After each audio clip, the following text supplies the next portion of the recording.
നെഹ്റുവിനെ മറികടന്ന് Narendra Modi. June 10 Indian രാഷ്ട്രീയ ചരിത്രത്തിലെ ഒരു സുപ്രധാന നാഴികക്കല്ല് കുറിക്കപ്പെടുകയാണ്. പ്രധാനമന്ത്രി നരേന്ദ്രമോദി രാജ്യത്തിന്റെ ആദ്യ പ്രധാനമന്ത്രിയായ ജവഹർലാൽ നെഹ്റുവിനെ മറികടന്ന് ഇന്ത്യയിൽ ഏറ്റവും കൂടുതൽ കാലം ജനാധിപത്യപരമായി തിരഞ്ഞെടുക്കപ്പെട്ട പ്രധാനമന്ത്രിയാകാൻ ഒരുങ്ങുകയാണ്. എന്നാൽ ഇത് വെറും ദിവസങ്ങളുടെ കണക്കല്ല. ഇന്ത്യൻ ഭരണ ചരിത്രത്തിലെ രണ്ട് വ്യത്യസ്ത രാഷ്ട്രീയ ദർശനങ്ങളുടെയും വികസന മാതൃകകളുടെയും താരതമ്യമാണ് ഈ നിമിഷം വീണ്ടും ദേശീയ ചർച്ചയാകുന്നത്.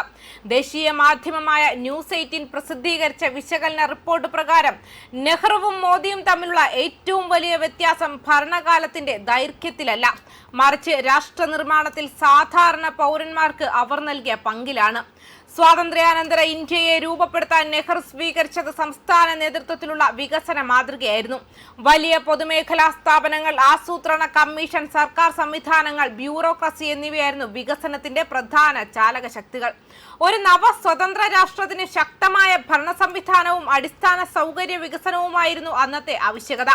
എന്നാൽ നരേന്ദ്രമോദിയുടെ കാലഘട്ടത്തിൽ വികസനത്തിന്റെ ഭാഷ തന്നെ മാറിയെന്നാണ് റിപ്പോർട്ടിന്റെ വിലയിരുത്തൽ. ജൻഭാഗീദാരി അഥവാ ജനപങ്കാളിത്തം എന്ന ആശയത്തെ കേന്ദ്രീകരിച്ചാണ് മോദി ഭരണകൂടം കഴിഞ്ഞ ഒരു ദശാബ്ദത്തിലേറെയായി പ്രവർത്തിച്ചു വരുന്നത്. വികസനം സർക്കാർ മാത്രം നടപ്പാക്കുന്ന പദ്ധതിയല്ല, മറിച്ച് ജനങ്ങളുടെ പങ്കാളിത്തത്തോടെ മുന്നോട്ടു പോകേണ്ട ദേശീയ ദൗത്യമാണെന്ന സന്ദേശമാണ് വിവിധ പദ്ധതികളിലൂടെ മുന്നോട്ട് വെച്ചത്. ഈ സമീപനത്തിന്റെ ഏറ്റവും വലിയ ഉദാഹരണമായി പലപ്പോഴും ചൂണ്ടിക്കാണിക്കപ്പെടുന്നത് സ്വച്ഛ് ഭാരത് മിഷനാണ്. ശൗചാലയ നിർമ്മാണത്തിലും ശുചിത്വ അടിസ്ഥാന സൗകര്യങ്ങൾക്കും സർക്കാർ ഫണ്ട് ചിലവഴിച്ചെങ്കിലും അതിനെ ഒരു സാധാരണ സർക്കാർ പദ്ധതിയായി അവതരിപ്പിച്ചില്ല.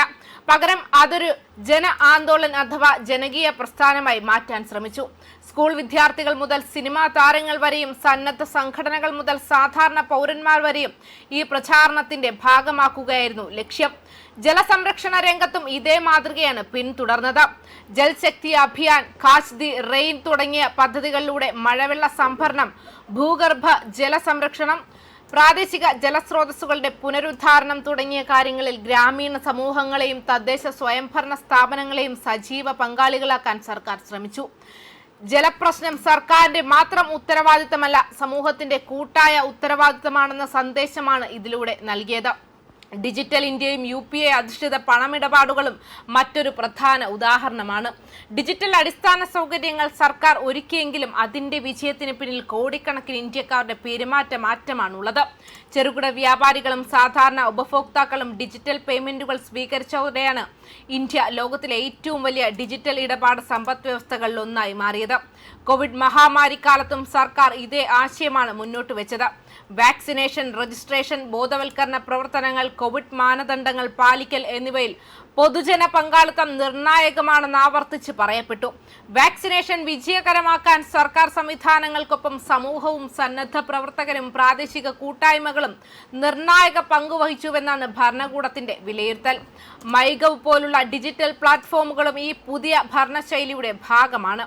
നയരൂപീകരണത്തിൽ പൊതുജനങ്ങളുടെ അഭിപ്രായങ്ങൾ ശേഖരിക്കുകയും വിവിധ പദ്ധതികളിൽ ജനങ്ങളുടെ നിർദ്ദേശങ്ങൾ ഉൾപ്പെടുത്തുകയും ചെയ്യാനുള്ള ശ്രമങ്ങളാണ് ഇവയിലൂടെ നടന്നത്. Fit India, Har Ghar Tiranga, vocal for local, അന്താരാഷ്ട്ര യോഗാ ദിനം തുടങ്ങിയ സംരംഭങ്ങളിലും പൊതുജന പങ്കാളിത്തം കേന്ദ്ര ഘടകമായി മാറി. മോദി സർക്കാരിനെ പിന്തുണയ്ക്കുന്നവർ പറയുന്നത് പൗരന്മാരെ വെറും ഗുണഭോക്താക്കളായി കാണുന്ന സമീപനത്തിൽ നിന്നും ദേശീയ വികസനത്തിന്റെ പങ്കാളികളായി ഉയർത്തിക്കൊണ്ടുവരികയാണ് ഈ മാതൃകയുടെ ലക്ഷ്യമെന്നാണ്. അതേസമയം വിമർശകർ ചൂണ്ടിക്കാട്ടുന്നത് ജനപങ്കാളിത്തം പ്രോത്സാഹിപ്പിക്കുന്നതിനൊപ്പം ശക്തമായ സ്ഥാപന സംവിധാനങ്ങളും ഭരണക്ഷമതയും അത്ര തന്നെ പ്രധാനമാണെന്നാണ്. എന്തായാലും നെഹ്റുവിന്റെ റെക്കോർഡ് മറികടക്കാൻ നരേന്ദ്രമോദി ഒരുങ്ങുന്ന ഈ ഘട്ടത്തിൽ ഇന്ത്യൻ രാഷ്ട്രീയത്തിന് മുന്നിൽ തെളിയുന്ന രണ്ട് വ്യത്യസ്ത ഭരണദർശനങ്ങളാണ്. ഒന്ന്, രാഷ്ട്ര നിർമ്മാണത്തിന്റെ പ്രധാന ചുമതല സംസ്ഥാനം ഏറ്റെടുത്ത ഒരു കാലഘട്ടം. മറ്റൊന്ന്, ദേശീയ ലക്ഷ്യങ്ങൾ കൈവരിക്കുന്നതിൽ പൗരന്മാരെ നേരിട്ട് പങ്കാളികളാക്കാൻ ശ്രമിക്കുന്ന ഒരു മാതൃക. ഇന്ത്യയുടെ വികസന യാത്രയിൽ ഈ രണ്ട് സമീപനങ്ങളും തങ്ങളുടേതായ അടയാളങ്ങൾ പതിപ്പിച്ചിട്ടുണ്ടെങ്കിലും രാജ്യത്തിന്റെ ഭാവി ഏത് മാതൃകയാണ് കൂടുതൽ ശക്തമായി പിന്തുടരുക എന്ന ചർച്ച ഇപ്പോഴും തുടരുകയാണ്. ന്യൂസ് ഡെസ്ക് കർമ്മ ന്യൂസ്.